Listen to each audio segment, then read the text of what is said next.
మీద మండిపోతున్నది ఎండ. ఆ ధోవతి తలపైన కట్టుకొని గబగబా ఇంటికి వచ్చాడు. ఇంటికి వచ్చి, సోమిదమ్మా ఏమి చేయుచున్నదానవు గట్టిగా వచ్చి అడిగాడు. ఎక్కడున్నావు సోమిదమ్మ, ఏం చేస్తున్నావు, బయటికి రా అని పిలిచాడు. ఆమెకు తెలుసు ఎప్పుడో ఇది బద్దలవుతుంది, నాకు ఎప్పుడో ఉన్నది శిక్ష అని అనుకుంటూనే ఉన్నది, భయపడుతూనే ఉన్నది. వీడు దుంపదేగా, వీడు ఎంత చెప్పినా వింటలేదు, ఇంట్లో అన్నీ కూడా పోయినాయి, ఒంటి మీద పోయినాయి, ఇంట్లో పోయినాయి, ఏం జరుగుతున్నది, ఎప్పుడో ఇది బద్దలైపోతుంది, నాకు నా తిప్పలు నా ప్రాణానికి వచ్చినటువంటి ఇది అని అనుకుంటూనే ఉంది. ఈయన పిలవనే పిలిచాడు. మధ్యాహ్నం నిండు మిట్ట మధ్యాహ్నంలో జరిగినటువంటి విషయం. ఆ మంటతోటి వేడితోటి ఒక్కసారి పెట్టాడు, కేక పెట్టాడు. ఎక్కడున్నావు, బయటికి రా అని పిలిచాడు వాకిట్లోకి వెళ్తూనే. నీ కొడుకు ఎక్కడికి పోయి, ఎక్కడికి వెళ్ళాడు వీడు నీ కొడుకు, పిలువు ఒకసారి పనుంది వాడితో మాట్లాడాలంటే ఆమె ఏమన్నదండి, ఇప్పుడే మధ్యాహ్న సంధ్య వార్చుకొని వేదం చదువుకొని దేవాలయానికి వెళ్ళాడండి, ఇంట్లో లేడు అని చెప్పింది.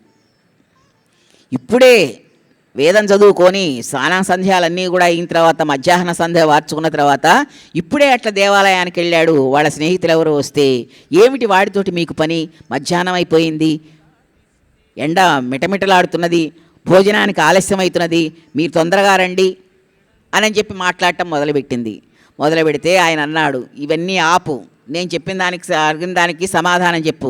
అంగోద్వర్తన వేళ నీవు దరహాసాంకురముల్లోచన ప్రాంతములంది గుర్ప ఒక సయ్యాటంబు కల్పించి నా అంగుళ్యాభరణంబు చేకొంటివి, చేకొనవా ఆ ఉంగరం విప్పుడే శృంగారింపని చేత పావకునకుంచేయన్ హవిర్భాగముల్. నీకు ఒక రోజున నేను ఉంగరం ఇచ్చాను, నేను ఉంగరం రాజుగారు ఇచ్చారు ఉంగరం అని పెట్టుకుంటే నువ్వు ప్రేమగా అడిగావు, ఇది బాగుందండి బాగుందండి అన్నావు, సరేలే కదా నీకు ఇచ్చాను, నేను అది ఇచ్చాను కదా, ఆ ఉంగరం తీసుకురా, ఆ ఉంగరం పెట్టుకొని నేను దేవతార్చన చేస్తాను, ఆ ఉంగరం లేకుండా ఇవాళ నేను దేవతార్చన చేయను, అభిషేకం చేయను, ముందర ఆ ఉంగరాన్ని తీసుకురా పెట్టుకోవాలి నేను అని చెప్పి అడిగాడు. అడిగేటప్పటికీ అప్పుడు ఆమె ఏమంది, దీక్షితాయిని సోమిదేవమ్మ గారేమంది, మీరు భలేవారే, ఎప్పుడు పడితే అప్పుడు ఏది పడితే అది అడగటమేనా, అది ఎక్కడో పెట్టాను పెట్టెలో, మధ్యాహ్న సంధ్యా సమాగమంబు తీర్థమవధరింపుము నిత్యమాచరించు, ఇప్పుడు అంటారేమిటండి తీసుకురమ్మని, నేను మడిగట్టుకొని ఉన్నాను, మధ్యాహ్నం చేయాల్సినటువంటి సంధ్యావందనాది కార్యక్రమాలను అట్లాగే ఉన్నాయి, మీకు ముందర అవి ఆచరించండి, తర్వాత సంగతి మాట్లాడదాం. అగ్ని కార్యము తీర్చు, అగ్ని కార్యం తీర్చండి, యజ్ఞం చేయండి, వైశ్వదేవ్ అనేటటువంటి యజ్ఞం చేస్తూ ఉంటారు వీళ్ళు, కాబట్టి ఆ వైశ్వదేవాన్ని చేయండి. అభవు పూజింపుము పంచమహాయజ్ఞ పరుడవగుమో, మీరు పంచమహాయజ్ఞాలు చేస్తారు కదా, ఆ పంచమహాయజ్ఞాలు చేయకుండా ఇప్పుడు ఉంగరం సంగతి మీకెందుకు, ఆ గొడవ ఎందుకు ఇప్పుడు మనకి, ఇప్పుడు అది పెట్టుకోకపోతే మీకు జరగదా. మొగసాలనున్నారు జగతి సుపరువులు గ్రాసార్థులగుచు పెక్కండ్రు అతిథులు, బయట కూర్చొని ఉన్నారు చాలామంది అతిథులు, మీరు వస్తే మీ అగ్ని కార్యాలన్నీ ఇవన్నీ అయితే వాళ్ళకి కూడా మనం భోజనం పెట్టాలి, వాళ్ళు ఆకలితో ఉన్నారు. పక్వాన్నంబులు శాఖపాకాదికంబులు చల్లవారిన ఏని చవులు తప్పు, వంట అయింది అవి ఆరిపోతున్నాయి, తర్వాత మీరు భోజనం చేసినా కానీ రుచిగా ఉండవు, వాళ్ళకి పెట్టినా పెద్దలకు పెట్టినా కానీ, కాబట్టి ముందర మేము ఈ కార్యక్రమాలు చేయండి, ఎందుకు ఇప్పుడు ఆ ఉంగరం గొడవ మీకు, పదిలముగా దాచిపెట్టాను నేను.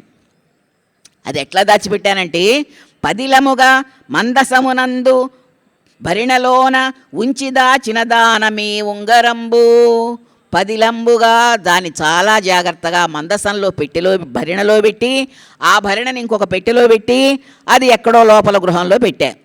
ఇప్పుడు అది తేవాలంటే కుదరనటువంటి విషయం, నేను మడిగట్టుకొని ఉన్నాను, వంట వరపు చూసుకోవాలి, తీరదిప్పుడు పెట్టె శోధించి చూడా, అది వెతకాలంటే చాలా కష్టం, ఇప్పుడు తీరదు నాకు, ఆరగించిన 10 పనే నేను అధిపతెత్తు. మీరు భోజనం చేసిన తర్వాత తీరిగ్గా కూర్చున్న తర్వాత వచ్చిన వారందరూ కూడా అతిథులు వెళ్ళిపోయిన తర్వాత మీకు అది ఎక్కడ ఉన్నదో వెతికి నేను తీసుకొచ్చి ఇస్తాను కదా, మీరు రండి లోపలికి అని చెప్పేసి అని అంది. అనేటప్పటికీ ఆయనకు బాగా కోపం వచ్చింది, వచ్చి అన్నది, అని విని సోమయాజీ, ఆ మాటలు వినగానే సోమయాజీ కోపాగ్రహమున తత్తరించుచు, చాలా కోపం వచ్చిందండి. ఎంత అబద్ధమైనటువంటి విషయం ఇది, ఎంత అబద్ధం.